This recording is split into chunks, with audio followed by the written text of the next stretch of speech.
All right, well, welcome into Sic'Em365.com, 365 Sports, the Bearcast. We're relaunching after, I guess, a technical difficulty. Don't know exactly where you're picking us up, but I'm Craig Smoke, joined as always by Grayson Grundhafer, and we've got a lot to talk about with you this week.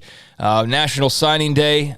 We will get into Baylor's schedule dropping for the 2023 football season, and also, of course, some men's and women's basketball as well. So hope you're having a good day, and thanks for being on the ride with us. And Grayson, how was the past week, man? I guess we got a lot to unpack here from the last few days. Yeah, definitely. I mean, talking about the schedule, going through that, kind of creating a lot of optimism there with kind of the home slate, which will be a lot of fun to kind of go through. And like I mentioned, the signing day for Baylor, very anticlimactic this year. The February one has kind of become that way. It's a little bit watered down, and Baylor only had one signee, which was Corey Kelly, who had been committed for a while in the past.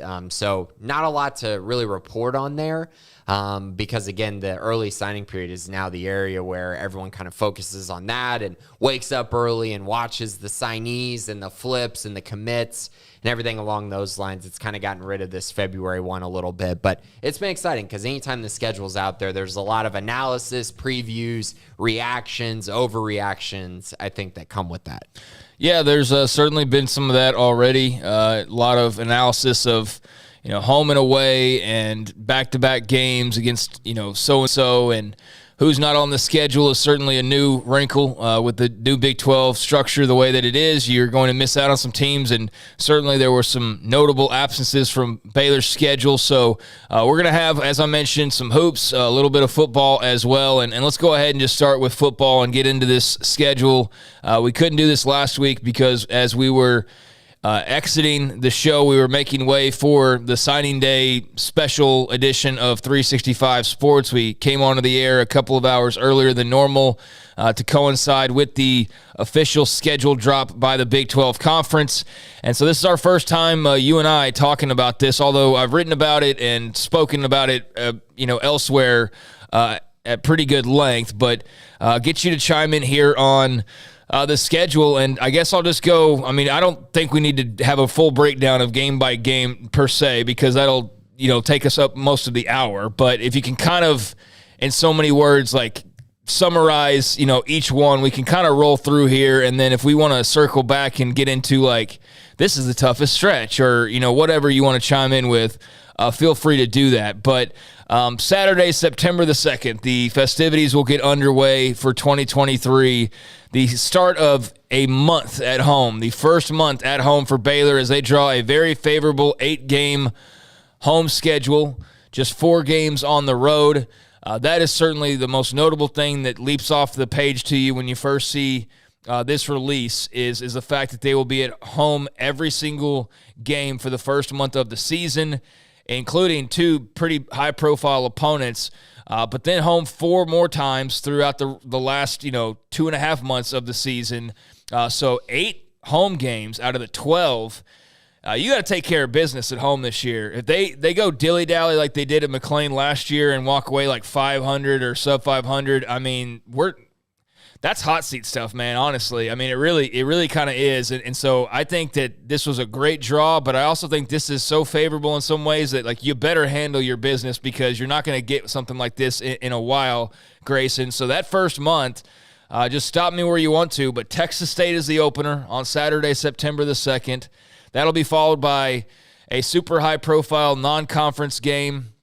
BYU's been in town recently, but their arch rival from the state of Utah, the Utah Utes themselves, the reigning Pac-12 champions, led by Cam Rising, although right now he's hurt, and we'll see where he is later on this summer. But the Utah Utes coming in week 2, this was not a surprise. We already knew this was coming, but that will hit you that second week after Texas State. One thing we did learn was Baylor's first announcement about their third non-con opponent. They had not said anything about who this third non-conference opponent would be outside of Texas State and Utah, and it is Long Island University. The Sharks from up in the Northeast, something about those northern New York schools Albany last year, Long Island this year. I don't know what the connection is other than, like, they're available to play, and that's basically what Mac Rhodes explained to us was, like, they were available to play and we needed somebody is basically what this was. So Long Island in week 3 at McLean Stadium. And then to cap off, not the month of September, because the month of September has 5 games in it, but Texas on Saturday, September the 23rd, and that will be that first month home slate. But the Longhorns probably the final time at McLean Stadium for the foreseeable future.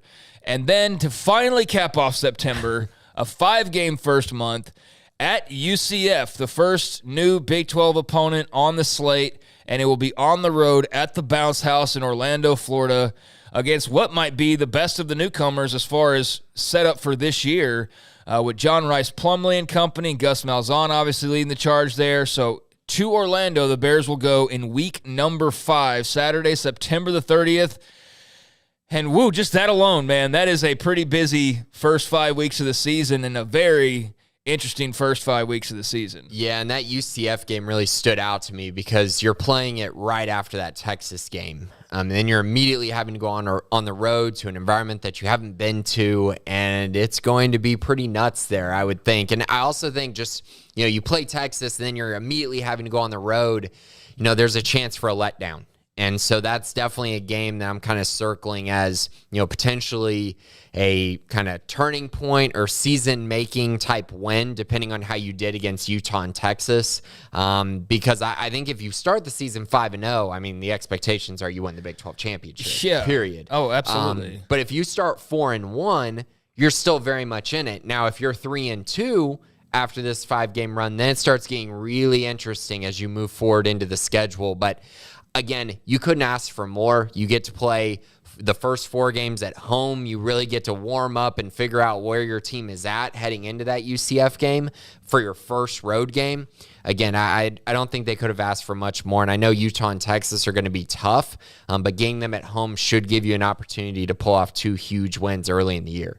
I'll say this, great, and I've said this elsewhere, written it elsewhere, great year for season tickets. I mean, to have 8 home games, you're getting the most bang for your buck, and not to mention probably Texas' last hurrah in Waco, again, for the foreseeable future. Utah is a great non-conference opponent. The best, BYU's similar, and, that's a great opponent that's now turned a conference foe, but yeah, I think, that first 5 weeks, especially the first month at home, I mean, every Saturday you get to go to McLean Stadium 4 weeks in a row to kick off the season. In the heat. Yeah, I mean, in the heat, but, I mean, can't have everything, right? No. So if you're a season ticket holder, I think you got a pretty good deal this year as far as, like I said, getting the most out of your dollar. And that first month alone, yeah, I mean, they could very well go, if they go 5-0, they're probably a top 15 team in the country. If they go 4-1, they're in pretty good shape. If they go 3-2, it depends on who those 2 losses were to, because you could be 3-0 in the non-con and 0-2 in Big 12 play. And Grayson, the thing is that they could be 2-3 very easily in this schedule. That's the thing that sticks out to me is, sure, they'd be really good shape if they were to roll through these first 5 games, which is unlikely, by the way, to be 5-0 with this schedule. If they were, though, wow, we're off to the races, but they're going to have to avoid being 2-3 because Utah is not a guarantee. Texas is definitely not a guarantee either. They'll be a top 15-ish team to start the season. Probably top 10 just because. And who knows? Maybe they beat Bama. Yeah, so they could be really high at that point. And then at UCF, man, like you just kind of explained, new territory, never been there. They're going to be pretty good on paper. Right after the Texas game. Yeah. That's going to be a challenge for sure. And 2-3 would be danger territory for the year. Sure. But again, I think the more that I look at it, I feel pretty safe that they're going to be above 500, whether that's 3-2 or 4-1 or 5-0. I think they'll be around that territory when they get through the first 5. But it is very intriguing. And the other thing is, we'll know who they are really through the first 5. We will know kind of their expectations for the rest of the year, what they could be at the end of the year. I think we'll know after the first 5 games, which sometimes you really don't get to see who a team is till later in the year. I think we'll know a lot about Baylor early on. Well, they better be working on their mental side of the game this year, because if that same version of last year's team that kind of just mopes along, comes rolling in that first month, they're going to be in some serious trouble pretty much right away, because those those Utah, Texas, and at UCF games are not guaranteed by any means. Texas State, you feel good about. Long Island, you feel great about. But outside of that, we will know a lot about them after the month of September is over with. So that's just the first month of the season. Heading on into October, they'll go from Texas to UCF on the road to then returning home and taking on Texas Tech. The Red Raiders will roll into town. They certainly have already started the marketing as far as feeling pretty great about next year. They had a good 2022 with Joey McGuire, winning 8 games and winning their bowl game. And I think your expectations for them are super high this year. I think they're right there when you're talking about like the Big 12 contenders list. They probably are not the first mention that you make, but they're probably like in that top 5-ish. Certainly they're in the top half of the contenders list coming out of the Big Ten. But they return a lot, including Tyler Shuck at quarterback. And I'm sure, based on last year, there will be a little measure of a little payback after the way the game in Lubbock went last year. And depending on where Baylor is, man, like if they're 2-3, this might be like the kill shot that the Red Raiders come looking for, to really put them in a hole. So this will be a fun, feisty Big 12 game, I'm sure, because these two teams don't like each other. So another home game. 5 of the first 6 games on the schedule will be at home. So, Texas and at UCF, and then kicking off Saturday, October the 7th against Texas Tech. Yeah, and really quick about Tech, I think based on their start to the schedule, they're probably, this is way too early, I know, to project this, but I think they're looking at likely being 4-1 going into that Baylor game. They have Wyoming, Oregon, Tarleton State, at West Virginia, and Houston. I don't have huge expectations for West Virginia or Houston this year. Maybe it's tricky. They're going to Morgantown, but pretty much they're probably going to be 4-1 or 3-2 at least. They won't be off the rails by the time Baylor plays them. And like you said, they're going to be looking for some redemption, whereas Baylor's going to be going into that game after a really tough stretch. Yeah, they will be. And, I think this will be, an important game just in terms of not only where both teams are at that point, could be sinking or swimming. I mean, definitely Baylor more in risk of sinking at this point. In the first half, just because of the kind of gauntlet they'll have been through at that point. But, there's no love lost here, let's face it. And the result last year, I think, only poured gasoline. I don't think it'll be as, feisty leading in, no matter what the record is or anything, because I think, everybody will have calmer heads or will just have a different type of a focus. But that will be a tough and rowdy game, no doubt about it. So, Texas Tech to kick off October, then a break finally, and they'll need one at that point. They'll get their open week following having played their first half of the schedule. So the open week occurs right in the middle of the season. So 6 games in, they'll get that break following Texas Tech. Then back on the road to kick off the second half, Saturday, October the 21st, on the road against the Cincinnati Bearcats. First trip to Cincy as part of the new Big 12 and first meeting with the playoff team from just a couple years ago. Won 8 games last year. Kind of felt like a down year for them, and still they won 8 games. Got a new coach now in place, obviously, with Scott Satterfield taking over for Luke Fickell, who is now at Wisconsin, of course. But Cincinnati will be no cakewalk. I think they're fired up to be in the Big 12. I'm very curious, though, what the adjustment is and for who amongst the 4 teams, because TCU dealt with it, West Virginia everybody who's jumped in has dealt with it, and it's typically taken longer than a season to get over it. I don't know if that's necessarily exactly the way it will happen with these 4 schools. Maybe one like a UCF is better positioned than the others. Cincinnati, I don't really have a good feel for how they'll dive right in, but that's just a lot of unknowns. Playing at Nippert for the first time, and I don't know if ever. I'm not exactly sure on that now that I'm questioning myself here, but certainly the first time in this era, first time in the Big 12. So that'll be very interesting, and then close out the month with a home game against the Iowa State Cyclones. No fan base, I think, hates Baylor more than the Iowa State Cyclones fan base for whatever reason that is. It's the most bizarre thing in the world. But Iowa State, and what I just stated, they will no doubt be wanting to knock Baylor off of whatever chair they're sitting on at that point in time. So, man, interesting month of October. Tech at home open week at Cincinnati, Iowa State at home. How are you feeling at this point heading into the final month of the year? Yeah, and we're going to get into the game after Iowa State as well with Houston coming up. But I think this 3-game stretch is going to be very pivotal for Baylor. I think they need to win all 3 of these games. I see all 3 of them as being extremely winnable. I think this is the perfect time to play all 3 of them because, like you mentioned, with West Virginia and TCU, the biggest problem that they had adjusting to the Big 12 was when injuries started happening and their depth started getting tested. And once you reach the end of October and early November, injuries are going to happen. Your depth is going to be tested. And if you don't have a lot of depth and a lot of talent behind your starters, you're going to have issues in this conference. And for Cincinnati, they lost quite a few guys to Wisconsin as well. Luke Fickell took a lot of guys with him. I think that's going to be an issue for them. Iowa State, I wasn't impressed with what they did a year ago. Now they come to Baylor. I just feel like they're probably going to be one of those teams that's fighting for a bowl game. And so, again, I think that should be a pretty winnable game for Baylor. And then Houston, you're getting them in November after they've kind of gone through a gauntlet of a slate leading up to that. And you're getting an opportunity to play them in McLean Stadium, which was actually supposed to happen to start the 2020 season.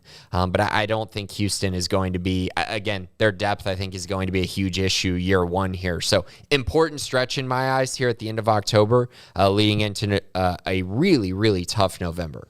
Yeah, it is a schedule that on paper, you're like, 8 home games. Oh, that's awesome. And then you start looking like those 4 home games are all, or 4 road games are all very formidable. And, amongst those 8 home games, not exactly like just, automatics. There's like probably 3 or 4 games that you go like, yeah, for sure they're going to win these games. And beyond that, like there's scenarios where you're like, how do they get bowl eligible if this doesn't go this way or that doesn't go that way? So you would hope at this point they're already there so we can kind of enjoy the final month of the season. Even better would be into a championship race.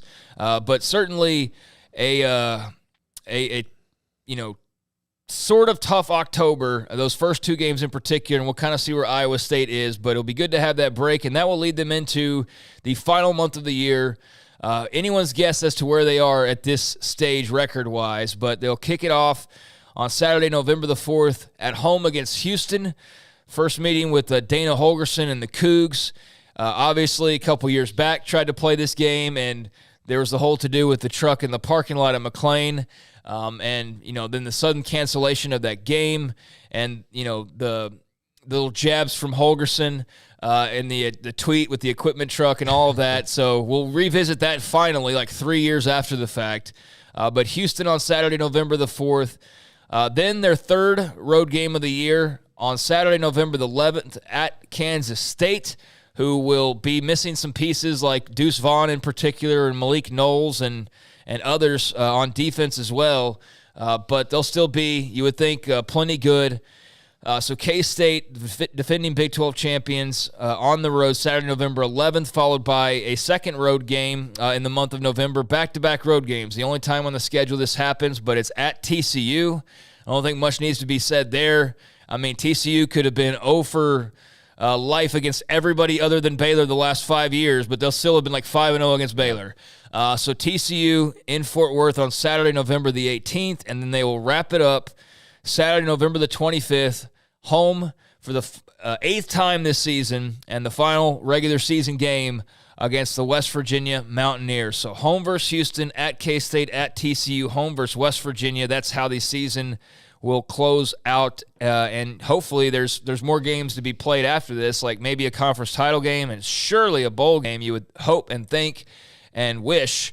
But how are you feeling after the month of November? Right, so I kind of mentioned where I'm at with Houston. I just think by this point in the year, they're kind of going to be reeling a little bit. Just my expectation. I know it's early. I know we don't know all these rosters perfectly yet, but I just kind of think that it's going to be a tough adjustment for them. And to get them in November, I think is a good spot. I also think at the end of November, getting to play West Virginia, a West Virginia team that I think is going to struggle mightily this year. I think they're going to have issues with figuring out if Neil Brown's going to be back again. I just see them as kind of being the obvious candidate for, hey, the wheels fell off in October heading into November. That's kind of my impression. And then you have the 2 really, really tough games at Kansas State and at TCU. I don't think TCU is going to put together what they did this year. I really don't, but I still think they're going to be plenty good. They're going to be a bowl team in my eyes. They're going to be a team that's had Baylor's number, and Baylor's going to have to go in there and find a way to win. And Kansas State, I think, is probably the best bet to be, kind of one of those things where you're like, what's the floor of this team? I think they're probably one of those teams where you look at them and say their floor is probably 8 wins, which is going to make it really, really tough for Baylor to go in there and get a win. So tough November, but also a couple games I feel like are very winnable for this Baylor team. And you just look at their schedule and you kind of mentioned, hey, how many games on here are you kind of sitting there going, that's a for sure win, or that's a win that I feel really good about? Well, when I look at this schedule, I see Texas State, Long Island, Iowa State, Houston, and West Virginia. That's 5 games that I do feel really good about Baylor winning, at least at this point in the offseason.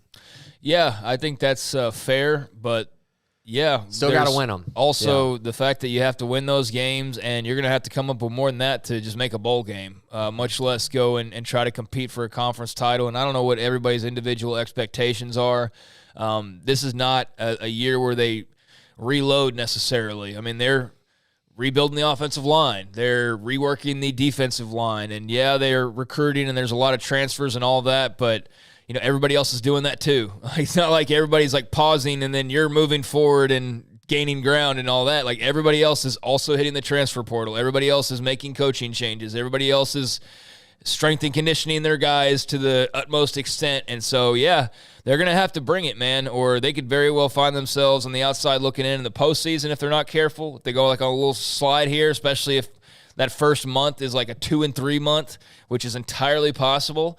Or they could really set an incredible tone early on and, be a surprise team that everybody's talking about halfway through this first half because of what they'd have been through and accomplished at that point. So we will have some fun with this schedule, no doubt about it, and we'll see how much fun they're able to have with it. But on the surface, I mean, this is not an official by any means. I think their ceiling's like 8-4, and I think their floor should be 6 wins. So right now, I'd be anywhere between 6 and 8 and feel good about that.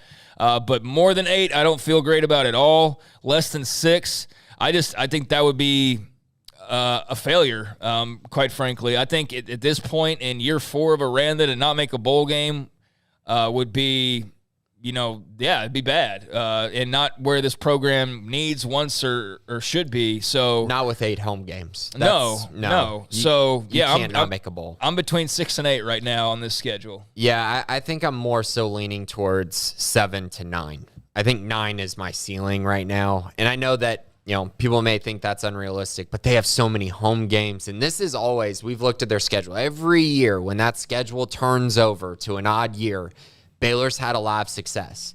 I mean, go look at 2021. Go look at 2019. Like, both of those years, they were in the Big 12 championship, and in 2021, they won it. It just sets up really favorably. And I know there's newcomers in the conference, but I don't see those newcomers being contenders year one. I really don't. And Baylor gets to play 3 of them. So in my eyes, if they win less than 7 games, I'd be pretty disappointed. Obviously, a bowl game is your goal. But ceiling-wise, I think 9-3 is probably a good spot to be right now, especially with how many questions we have pre-spring ball and pre-fall camp. But who knows? I could be convinced later in the year if some of these schools suffer injuries or just don't have good camps and Baylor has a great camp, maybe I change my mind on it. But that's kind of where I'm at right now. I do want to say, very happy with the way that Baylor's schedule came out as far as 3 notable teams on it, because I think rivalries are going to be so important going forward in the Big 12. So to see Baylor having Texas, Texas Tech, and TCU, I know Texas won't be a part of this, but those were the 3 must-haves in my eyes on the schedule. I didn't really care about anything else as far as the other conference opponents, but Texas, Texas Tech, TCU for this upcoming year, I felt like was really important to have on the schedule, so I was happy with that. Yeah, good to see the Longhorns on there. Again, probably for the final time. And, we'll see if they play in 2024. That's a whole big to-do right now. And I frankly, just tell me if they're going to be in there or not. I'm not going to sit here and go back and forth. I don't think they will be, but that's anyone's guess. And at this point, who cares? I mean, honestly, like it's Just leave. I mean, really. And I understand the repercussion. I don't care. I'm just tired of hearing about it. Go, stay, whatever. So we'll see. Like that'll all be determined. But this year's the year that matters right now. So may or may not be in the long run the final meeting. But if it is, you should probably just treat it as it is because the future is a bit murky there. And if it is the final year, then no Oklahoma. There's no finale with Oklahoma. That would have been the win last year, their second straight. That's a good finale. Which was a win in Norman. So perhaps that's the final time they meet, and Baylor will have won home and away to close out that series. But no Oklahoma on the schedule. No BYU on the schedule, which is fine because they played them the last 2 years, and I know people make that out to be a potential rivalry, but I'm not any kind of way about that. Like they just faced, so that's cool that they can skip for a year and get back to it later on. No Oklahoma State is pretty notable as well, I think. Did you see who all is missing on Oklahoma State's schedule? No, but let me finish with Baylor. So no ahead. Oklahoma, no Oklahoma State, and no BYU, and no who else? Kansas as well. So you'll miss out on Jalen Daniels and Lance Leipold and the Jayhawks, which might not be a bad thing, even though you've had really no tough time with them, no matter what incarnation they've been over the last few years. So that's a game you probably feel like you would win. Oklahoma State, you never beat them in the regular season. I mean, you never did. It's been a couple years.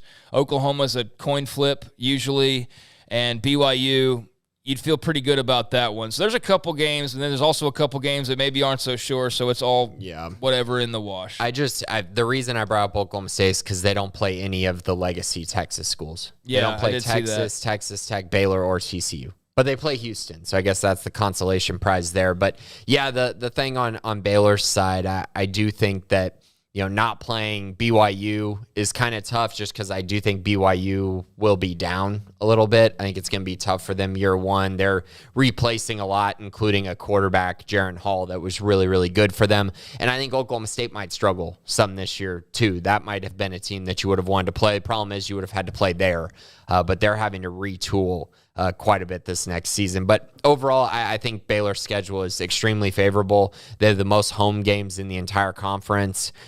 So, I mean, if there was a year for them to make a run, it's an odd year. It's an opportunity for Baylor to go on a run and potentially get back to a Big 12 championship game in my eyes.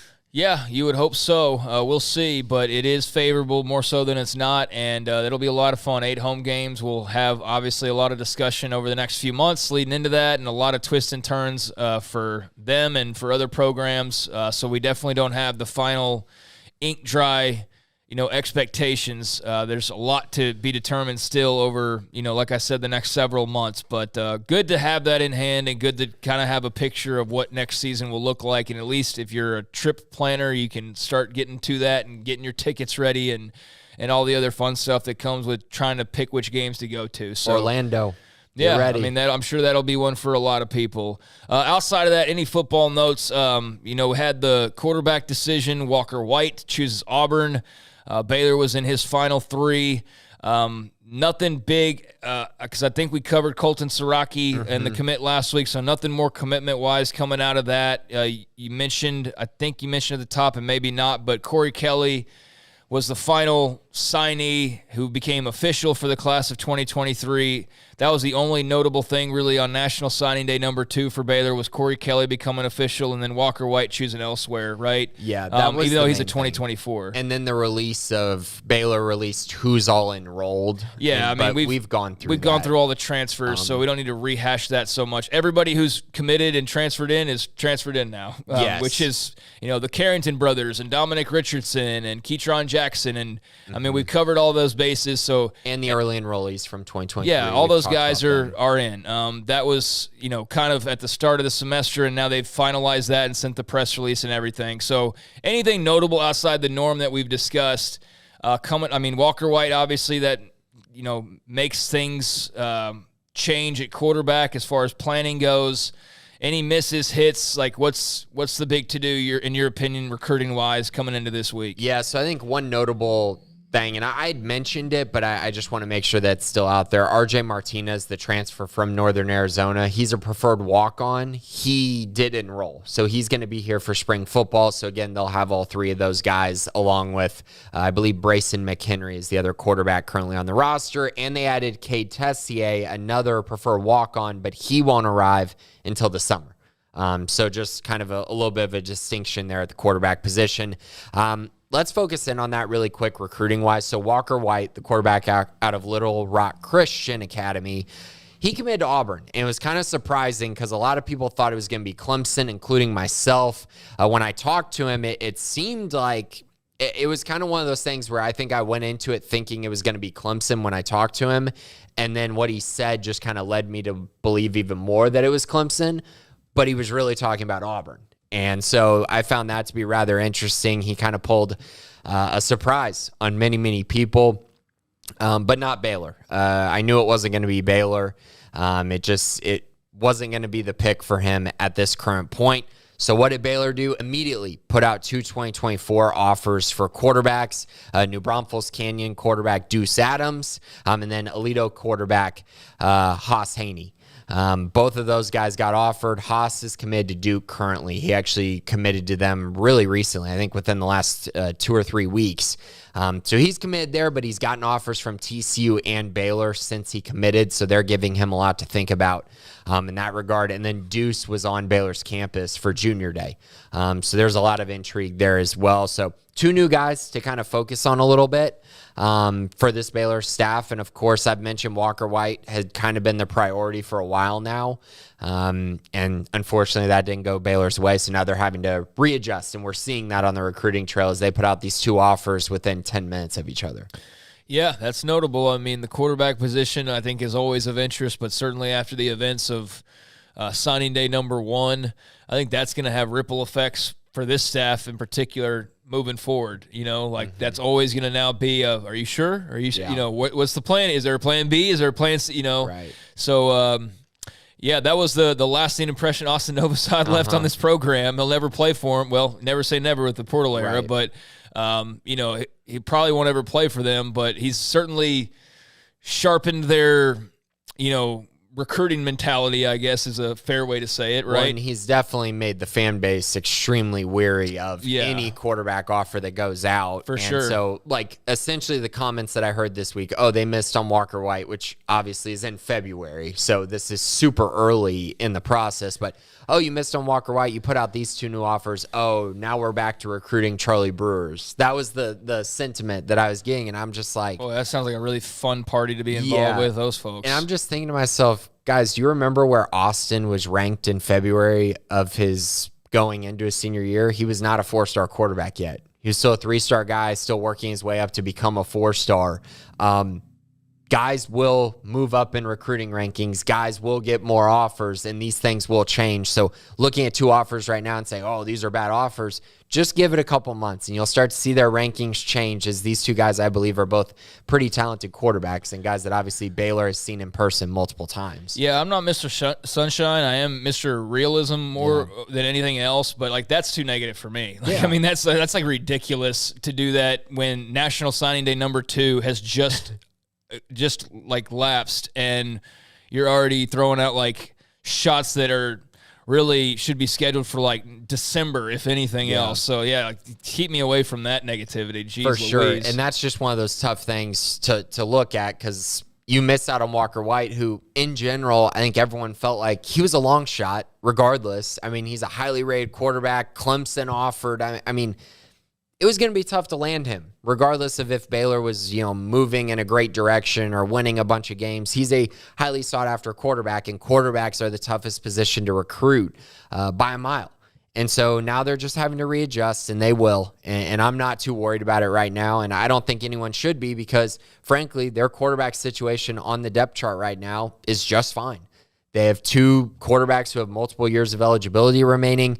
They have a walk-on transfer who put up a lot of numbers at Northern Arizona. And, that's kind of the situation that they're at. And they'll bring in a 2024 quarterback. I'm pretty confident in that. Yeah, I don't think that will be in doubt when it's all said and done. But, yeah, a little too early to start hitting the panic button on anything, I think. And ultimately go win games, and that will have a positive effect. And that's really what they need to do more than anything. That's where they suffered the most last year was they just didn't win enough. They didn't win enough, and they closed the season just limping along that final stretch and just didn't give themselves – like, I don't think if they win 9 games that necessarily they still land – the quarterback. I mean, that could have still flipped no matter what, but it certainly wouldn't have hurt. Certainly wouldn't have hurt. So, just focus on winning games and let the rest fall where it may. Long way to go there. And you mentioned a second ago, all the early enrollees. I mean, we've already gone over them, individually as they committed. And another reason why we're not going to go, over that again is there's 32 of them. Yeah. 32 newcomers to this roster, which is pretty insane. Yes, that it counts for an entire recruiting class, but that's also transfers. A lot of transfers. That's 10 transfers that are rolling into town. Well, and it's more about the transfers because the recruiting class, they don't all enroll. Right. So at least not yet. But I do want to mention one thing that I found notable from the release. Jarrell Boykins, the Hutchinson Community College nose tackle prospect that they brought in. Earlier when I talked to him in the spring, he was right around 320 pounds is what he was saying, 6'4", 320. And on the depth chart right now, he is 6'3", 341 pounds. Talk about a great addition to the roster and a guy who's going to be a run stuffer at the nose tackle position in what will be, in my eyes, a very different defense next year for Baylor than it was a year ago. They're not going to ask Jarrell Boykins to be Apu, but I think it's very encouraging to see that they replaced Apu with a guy that's equally as big and a guy that can come in there and potentially really stabilize their front at the nose tackle spot. So that was a main notable thing as far as height, weight, size type thing. There's a couple other ones, but that was a really key one in my eyes that's going to be important for next year. So 32 new players arriving on campus, 11 of them to be exact from the transfer market, which is, it's just what it is nowadays. Imagine if they didn't have that. What would we be talking about? Them trying to replace the O-line and D-line and do all of that? It would be this is one of those years where you're not super anti-transfer portal because you kind of need it, and it has been more beneficial than it's been detrimental, I think, for them over the long haul as well. But, some new faces on campus. Hopefully we'll get to see them in action here in the next month and a half. No idea on spring dates just yet. No idea on pro day. We'll get that soon enough and get to plan out the calendar of when we'll see a lot of these guys in action for the first time. But, they're now all onboarded. You've got both signing days behind you. And now kind of a little bit of a lull, although recruiting doesn't stop necessarily, but a little bit of a lull as draft preparation kind of takes center stage. And I'll have an article on that probably Wednesday. I got a couple things I just want to finish off and make sure of, but I'll have a summary of where we are with Baylor's, 8 or so NFL prospects or pro prospects. So, a lot going on. Anything else football-wise, because we're running short here? I don't think so. Okay. I think basketball, we got a lot to talk about, obviously. On the men's basketball side of things, the Bears now just still on fire. Even though there was a loss earlier in the week, Big Monday to Texas, they rebounded nicely with a blowout win of Texas Tech as they regular season sweep the Red Raiders and Mark Adams. And they are one of 6 teams currently in the top 25 in the Big 12, but 6-4 now. Obviously, that Texas loss is kind of a double whammy because you lose to them and it broke your winning streak, but also it pushes you a game further back of Texas, who's on top of the league right now, although thankfully somebody finally beat them with Kansas jumping up and beating them last night. And that was needed for everybody in the conference to slow down the Longhorns. So Kansas does that. Appreciate that, Jayhawks. Bears will get them again. But lost to Texas. And then the win over Texas Tech. And obviously the most notable thing about the win over Texas Tech was the return of Everyday John to the lineup. Jonathan Chamwa Chachua, a year away from the game due to injury. We saw him go down about this time a year ago. It obviously affected them greatly moving forward to close last season. Didn't have him up until Saturday, although there were rumblings, there were signs that he was going to be making his return, and he did, and it was ear-piercing, the ovation, and then he hits a couple threes, and, I mean, you talk about just, jubilation for a guy, people over the moon for everyday John. An incredible, sequence there, an incredible few moments on Saturday. So 1 in 1 week, and, obviously the grind doesn't stop when it comes to the Big 12 schedule. So you'll have Oklahoma at home on Wednesday. You should win that game. And then at TCU, try to avoid the season sweep, and you got to do it in Fort Worth against the number 17 Frogs. So your thoughts on Baylor men's hoops right now? Yeah, and no Mike Miles for that game for TCU most likely. They got to win that game. They really need to win the next 3. I was talking to Jack about this before we started recording. They need to find a way to – they have Oklahoma at TCU and West Virginia. They got to find a way to win these 3 games, and if they do, they'll set themselves up really nicely for these final, 5 games on the schedule, which are going to be – it's a gauntlet, the last 5 games for Baylor. But in general, it's one of those things where you kind of wish Everyday John could have been back for the Texas game. Because they could have used him in that game. They ended up losing by 5. It was a lot of isolation ball, not enough ball movement, which has happened to this team a few times this year. And just simply Texas was making some tough shots. I felt like, Baylor did a great job of keeping that game close, because it felt like Texas was going to pull away, and every time they pulled away a little bit, Baylor fought themselves right back into the game. Tough one to lose, but I was glad they competed and played really hard, especially coming off of what was a really hard-fought game against Arkansas. And then against Tech, they played great. They had that stretch in the second half where they just completely blew the game open. Everyday John really sparked that. They hit some threes. They played really well. And I was just glad to see him in the lineup, see him getting out there and playing really hard and just bringing that infectious leadership and energy that he brings all the time. That's so important, and even more important than, the stat sheet that he might put up there. And I will say this week was interesting because Baylor fans really turned everything around, and it was very much a, wow, with Everyday John back, now Final Four. Final Four for sure. It's happening. A little overcorrection probably. A little bit. Now, I'm not going to say you shouldn't be excited because Everyday John's a phenomenal player. I will also say that if you watch that game with an unbiased lens, you would also say that he's not fully back yet. Right. Defensively, he's not moving the way that he did early in his career and last year before he got hurt, which is to be expected, and that's fine. But the thing that he does bring is energy. And bringing that energy is just, it's huge for this team. His defensive physicality is massive, regardless of if he's as quick as he used to be.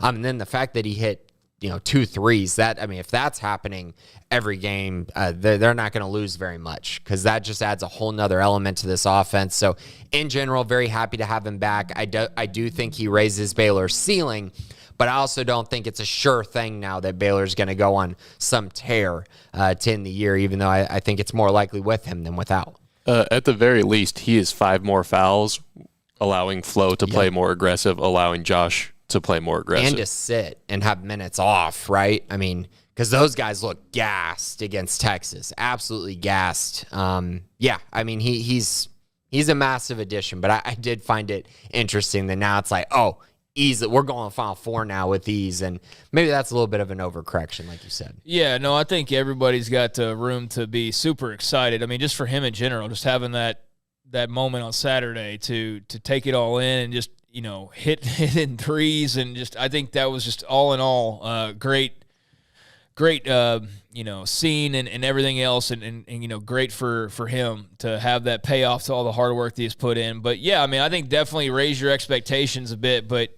Yeah, me personally, I'm just not ready to go all right, yeah, that's the key that unlocks the road to the Final Four. He could be, but I'm just not ready to say that he will be just yet because I'm kind of like, yeah, let's get a couple games under our belt and kind of see where he is because, yeah, he's got to work his way back. But, no, he makes a massive difference. There's no doubt about it. So I don't blame people for getting, super excited. And Jack, that's a good point as well as far as, his impact outside of just, hitting some buckets or playing some defense. But, he impacts them in a lot of positive ways. Yeah, and there's other developments that have been key, and most notably is Jalen Bridges is just playing at a very different level than he did at the beginning of the year, and he's a key because they don't really have any guys that are like him. Anyone else on the roster that's really like him with his length, his ability defensively, his ability to rebound. And when he's shooting the ball well, they are really, really tough to stop because we know how good their guards are.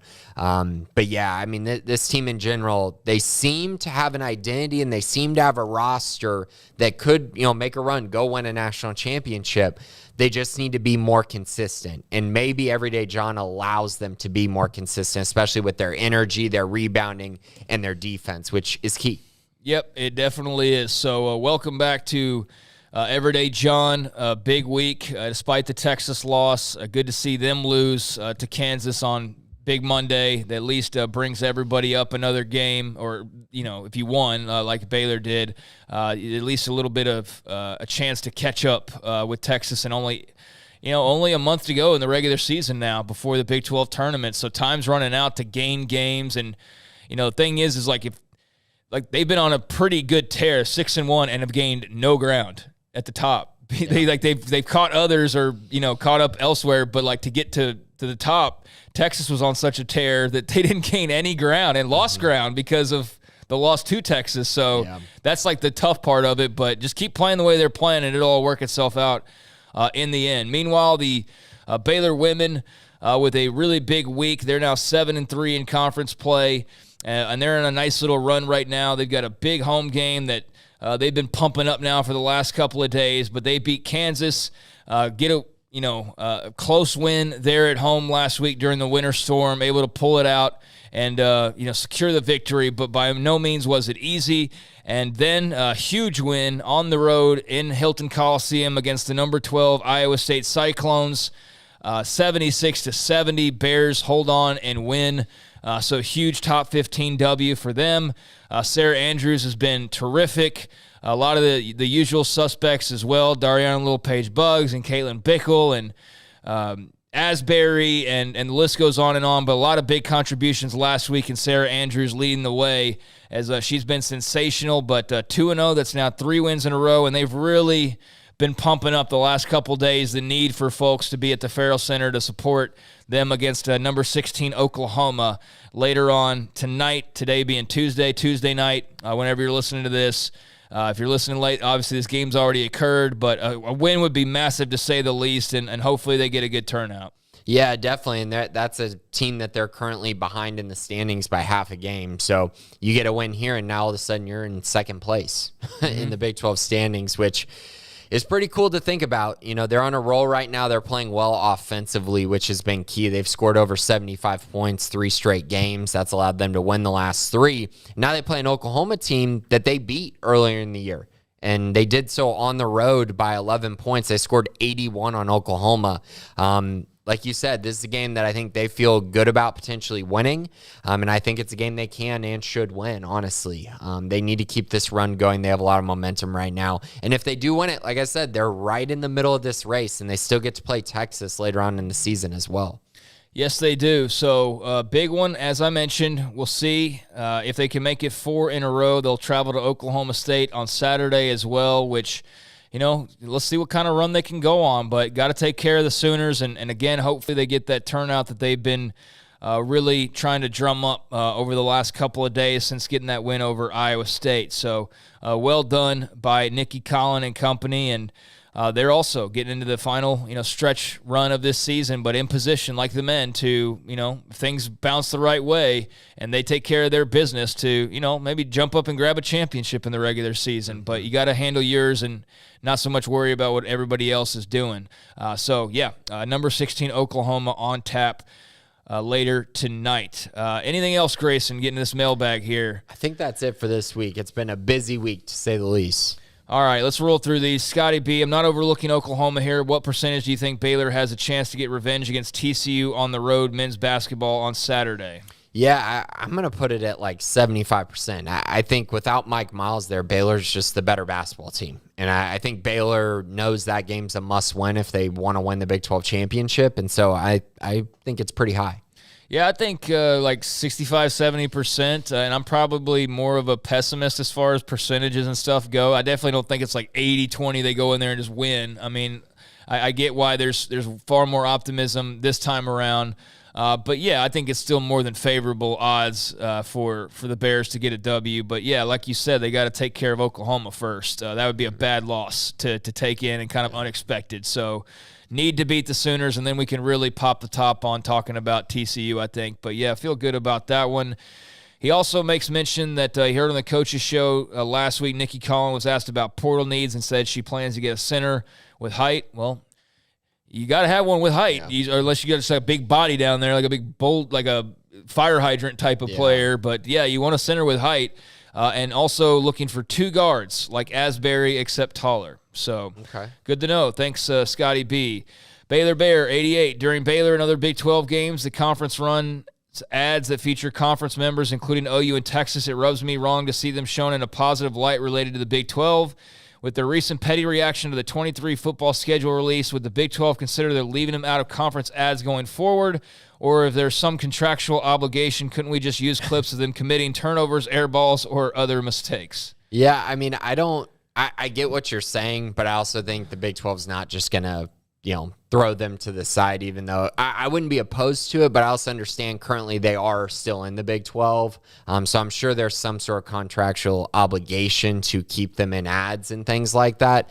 As far as clips of committing turnovers, air balls, and other mistakes, I'd love to see that. That would be absolutely hilarious to watch. I'd be all for that, and I would actually encourage that. But no, I mean, they're still a member of the team, so to speak, even though they're very much, like the Kyrie Irving of the team.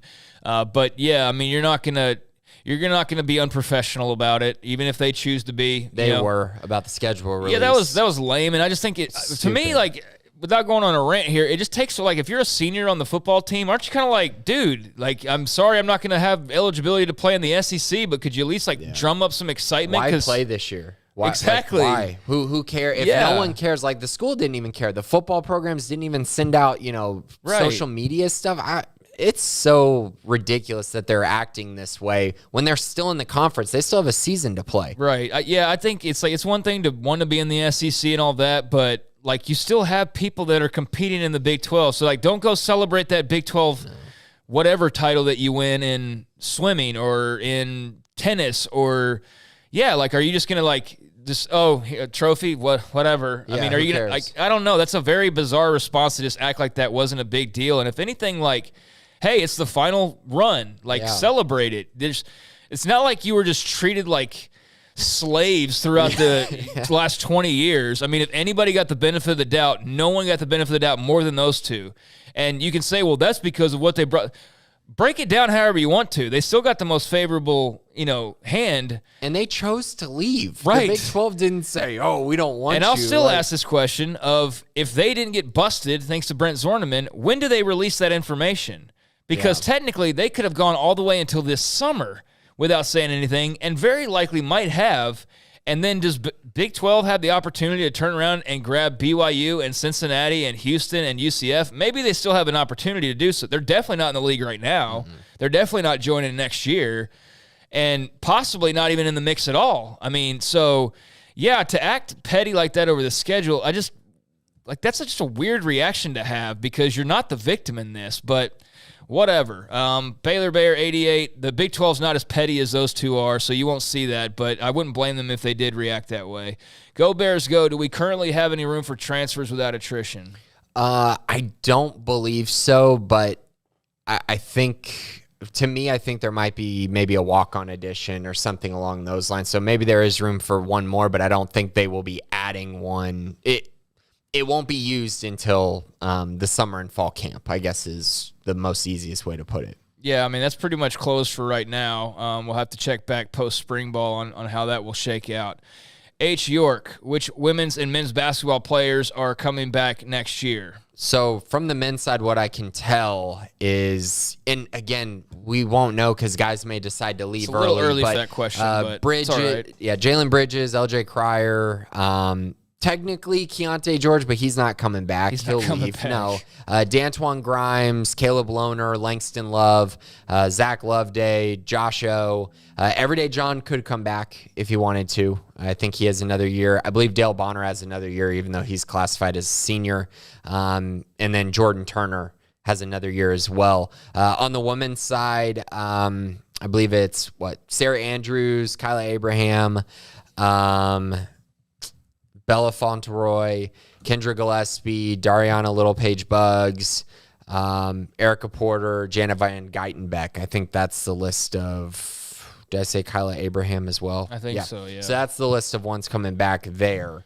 And then, do we also get asked who's coming in? Yeah. Do we know the new players for next year? Yeah, so for the men, currently it's just Jacoby Walter and Miro Little. But I think there's been rumors that Yves Missy may reclassify. So he could be another one that would be added to next year's roster. I believe that's it on the men's side. The women's side, I believe they have one commit.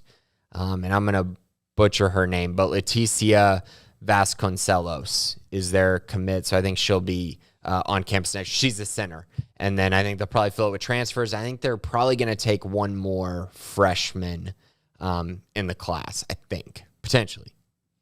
All right, so you got an idea there, but there's a little bit more time to shake out. I mean, the men's you just don't know what the transfer portal, what that's all going to look like. So as far as new players go, there's a long way to go before we figure out who's going to be in the portal and possibly added through the portal. And Bridges could leave early. Yeah. Everyday John may decide not to play. Like, there's a lot of decisions still to be made on both sides, really, men and women's. Yeah, there is. So H. York, hopefully that gives you a little bit of information, but a lot is still to be determined as of right now. Also asked, has the date been set for the spring game? Not to our knowledge. If it has been, they haven't released anything. So we'll probably get that in the next month. Certainly in the next month we'll get it because it was at the end of March last year that they played the game, so we'll need to get it. April.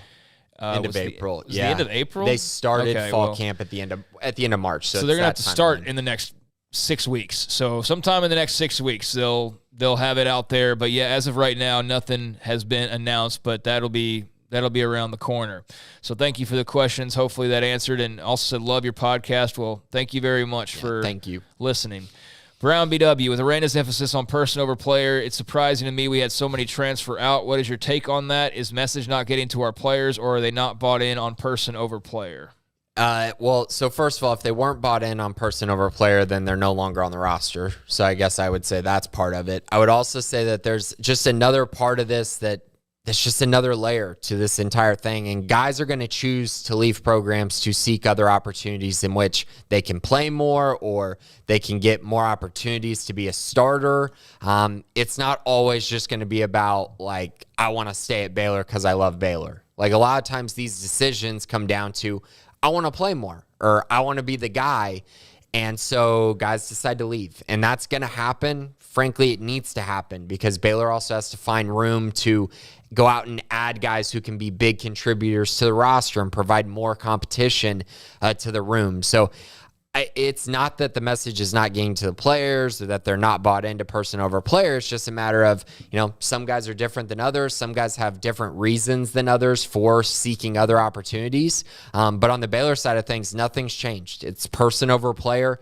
They've stood by that. They've cared about that a ton, which is why we haven't seen some mass exodus from this program like we've seen at other schools like Oklahoma State or Texas A&M. Yeah, I think it's much ado about nothing if you're concerned that the guys transferring out are like an indictment on the program. I think if it was like 20 guys, and there would be a lot more alarming. I mean, that would be like a whole recruiting class worth of guys. A lot of it does depend on who you are too. I think, like, if a guy's been on the program in the program for 4 or 5 years and hasn't played and then decides to leave, why is that Baylor's fault? That's not Baylor's fault. Right. It's just the playing time didn't match. I mean, because you could ask, well, are the 11 people coming in problem children?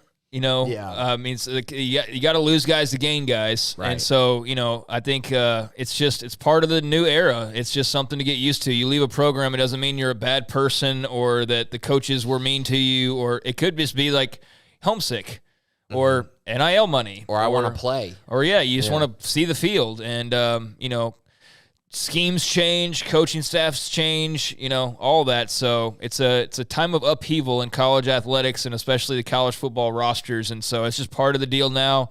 It's weird to get used to. But, I don't think it's in any way an indictment on the person over player at all. And how could that even be a negative for a player?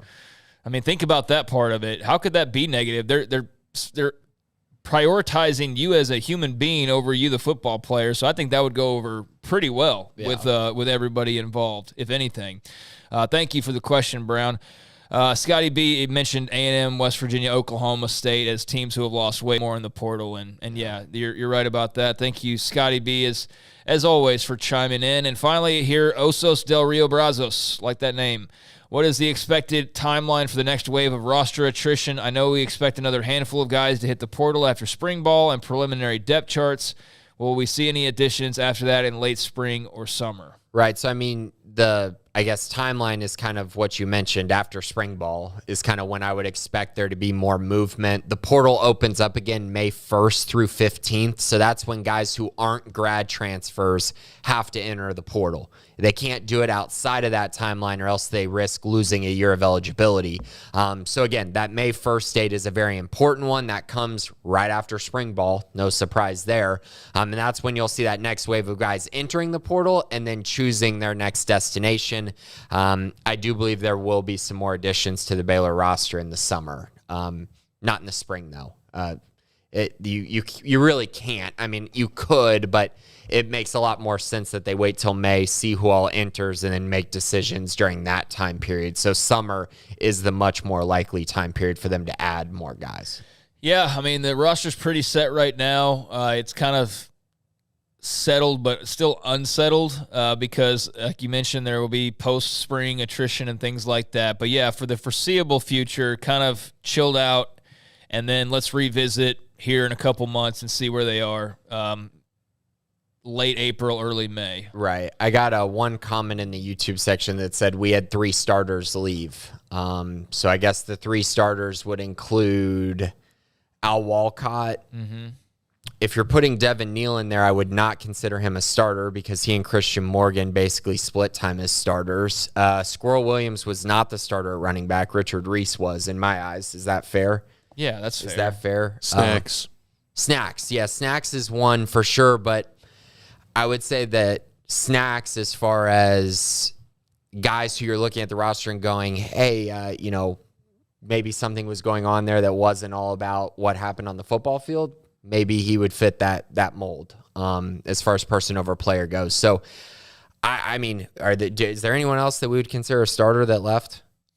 Because those are the only ones that I can think of. Not really. Yeah. So, I mean, those are very loose terms to say a starter. I think Al Walcott and Lorando are the only 2 you can say those guys were starters for the entire season. Yeah, I mean, I think Al Walcott could be a loss. I think Lorando Johnson could be a loss in like certain areas. I don't mean to say that, and I don't think we have said at all or come close to saying that like you leave your like it doesn't matter at all. But I mean, so that the team that what did they finish 6 and 7? Just lost some start. Okay, all right. I mean, sorry, but. It would be one thing if they were like 12-2 and they lost a bunch of starters to the portal. I'd be like, what the heck's going on here? But, I mean, it was a 500 team that limped to the finish line, and one of them was getting into whatever he was getting into, there in the tail end. And, I mean, I don't know. I don't really understand I think that there's very easy ways to replace all the guys that we mentioned. I don't think any of them were irreplaceable. There aren't many guys that were on the Baylor roster last year that are completely irreplaceable, and the guys that they lost were not irreplaceable type guys. So that's kind of my point on that. So, and saying we had 3 starters leave is kind of a, I don't know. I mean, even if we counted as 3 starters, like we got to wrap up here, but even if so what? Yeah. They're replaceable. It's transfer portal. So what? Yeah. Like it's I mean, they were starters or half starters or whatever, but yeah, I mean, that's just part of the deal. So what? It's just attrition, and that's happening for everybody. If it was 5 or 6 starters, then I think you start to like raise the alarm a little bit and go, wait a second, because that's like half of your defense or your offense. Mm-hmm. But yeah, I don't view it as like a huge indictment on the direction or 5-alarm fire going on because those three are out the door. But best of luck to them. I mean, I enjoyed following them, and they're good players. But, yeah, not irreplaceable, like you said. But, yeah, best wishes to them all. All right, anything before we go here, Grayson? No, I think that's pretty much it. Of course, be sure to check out Sic'Em 365 Premium side, all kinds of information, news, and nuggets on the recruiting side of things, football as camp gets rolling, and basketball, of course. And be sure to check out Sic'Em 365 Radio, Monday through Friday, 3 to 6. Yeah, Paul and Smokey and Garrett will be at the Super Bowl starting today, and throughout the rest of the week. So be checking that out. They'll be live from Arizona and Super Bowl Radio Row. And to the commenter, I don't mean to be dismissive either, to be very clear on the starter comment. It's just like, yeah, but again, so what? It's part of the deal, but don't want to come across as though, didn't appreciate your input. Thank you for listening. Thanks to everybody for listening. Thanks to Jack McKenzie behind the scenes as well. Thanks to everybody who had some questions in the mailbag. And spread the word that we're live on Tuesdays at noon for the Bearcast. Thank you to Grayson Grundhafer. Got a lot coming down on the message boards and on the website, and we will talk to you next week. Stay tuned. This is Sic'Em365.com.